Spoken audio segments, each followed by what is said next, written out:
protest should step aside. What Governor Fubara is doing is absolutely correct. He's resisting intimidation, manipulation. He's resisting people who want to take over River State and the local government in a manner that the Constitution has not decreed. The same people that were shouting that Governor Fubara was governing River State with caretaker committee are the same people that want to frustrate the election. That is how insincere liars operate in government. What they are fighting for is their pocket. It is their positions and power, not the people. And the people must rise up to defend themselves from these leaders. So what Governor Fubara did and is doing is in order, and I support it. What the IGP of police has done is illegal, is ungodly, is criminal. He should apologize to the people of River State, and he must make sure that not even one hair of anybody in River State falls to the ground, because the law is clear. The police is there to maintain law and order. So the police cannot withdraw in any circumstance from any situation that could cause chaos. The police cannot dabble into political issues. IGP is dabbling into political issues. He must withdraw from it, and he must make sure that the orders are maintained in River State. And the chief security officer in River State is Governor Fubara, and his orders should be maintained. And any lawyer, any judge, any court that is not upholding the rule of law should be held responsible and accountable. I've said it that when it comes to electoral jurisprudence, our judges have not lived above board. Let me make it clear that I am embarrassed that a lower court can go against the decision of the Supreme Court, and even in a manner that I believe that Supreme Court is even right. So you can't even be talking about judicial activism, because, okay, let me give you an example. Can you imagine if the 4 years term of this regime is coming to an end, and the court gives an order that the election will not hold? And then I hope the IG of police will remember to go and take the order and say he's stopping people from going to vote on that day. Because electoral bodies are meant to be independent. And the law is that they should not receive any direction or control from anybody. So a court giving an order that election will not hold in River State, knowing it will constitute constitutional crisis, knowing it will deny River State from even its allocation from the federal government, that judge has not upheld the tenets of justice and rule of law. As a lawyer, I cannot support that by any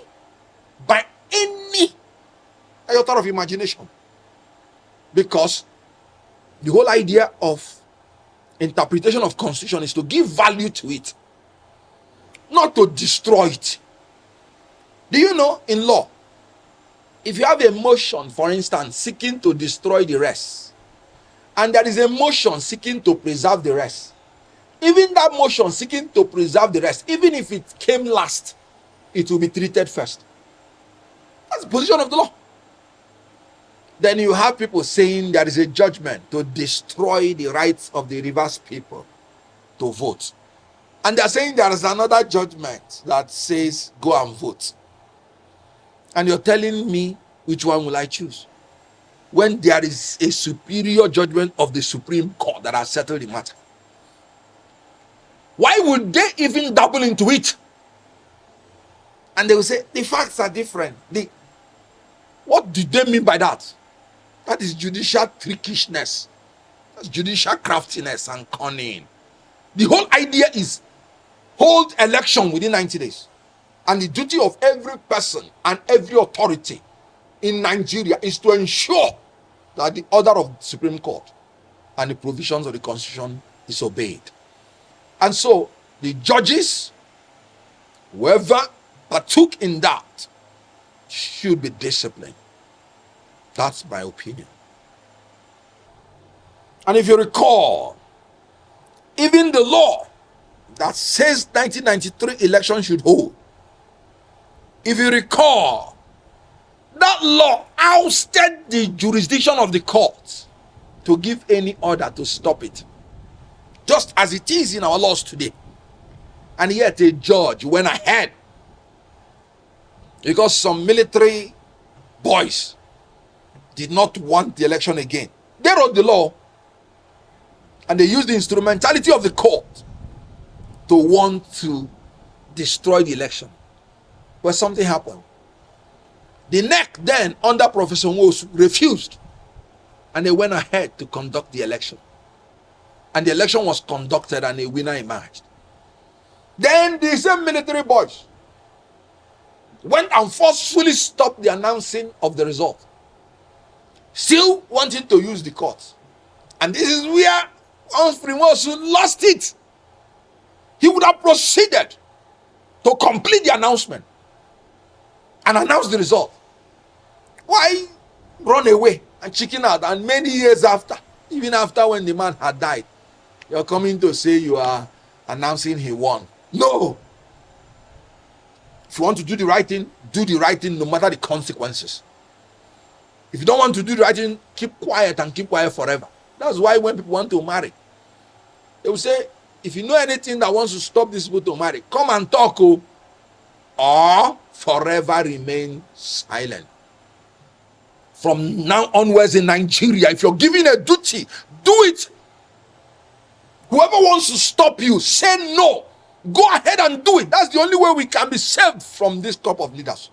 They don't have conscience, they don't respect the rules, and they want to corrupt everybody. So please, if Nwosu refused to obey the injunction not to conduct the election and proceeded to conduct the election and started announcing the result, he wouldn't have succumbed to the blackmail of the military boys then. He would have proceeded to complete the announcement and announce the winner and finish his job. And whatever happens to him, he would have known he has done his job. That is what Fubara is doing. He said, if you shoot me, go ahead. You will go down in history as the most wicked and callous IGP that killed Fubara. When you want to take over the leadership of your place, or you want to represent your people, what were you thinking? You think leadership is a common case? No. Esther said, if I perish, I perish. Whenever you are in leadership, look at what happened to Donald Trump. In America, where security is everywhere, yet 2 times now they wanted to kill him. Every profession has its own risk. If you're not willing to take the risk that is attached to any profession, step aside so that people who are given that mind by God will go ahead and serve God in that capacity. If you're an actor and an actress and you say you're not going to hug babes and you're not going to kiss them, step aside. Because that's what the job is. Don't come and say you're a born-again Christian. That's what the job entails. If you're a politician and you can't stand for your people that voted for you, and because you don't want to die, step aside. Because that's what the job entails. Any politician that is not behaving like Fubara, who will resist and protest when his rights are trampled upon, knowing that our judicial system, knowing that our electoral system have failed us, that any politician who will not stand his ground, no matter the risk to his person, I said I will not speak for that politician again, and I maintain it. And you can see what is happening, because we can't go forward. We calm down. If Fubara has been saying calm down, do you know where Rivers State would have been? He said he's ready for them. He's fully prepared. The election must go on. The election must hold. Winners must be declared. They will be sworn in. And whatever is going to happen, let it happen. I am looking for leaders who would say nobody will rig my election. And if you rig my election, I will fight. Nigerians, come out and fight. If they kill anybody, let them kill all of us. Oh yes, and thank God I'm seeing it happen. What Fubara did, was he advocating for violence? Was he advocating that the law should be broken? No. He was advocating for his right. That's my opinion. That's my advocacy.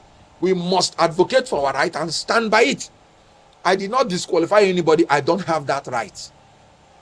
I said I am not going to speak for anybody going forward except this person meets this criteria.